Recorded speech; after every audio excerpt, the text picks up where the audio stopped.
this video, I'm going to show you how to change the time on an Irritrol Rain Dial sprinkler controller. If you have an Irritrol Rain Dial sprinkler controller and you need to change the time because the time changes, here's how you do it. This is what the inside looks like. And I've actually already changed the time, but I'm going to show you how to get there because I thought this might be a good video for some of you guys out there. So you've got this little switch right here. This is what's going to switch between off or stop.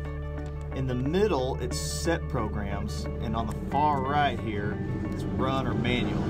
We've got it set to run because we want our programs to run. What you're going to want to do is switch this switch to the middle to where it says set program.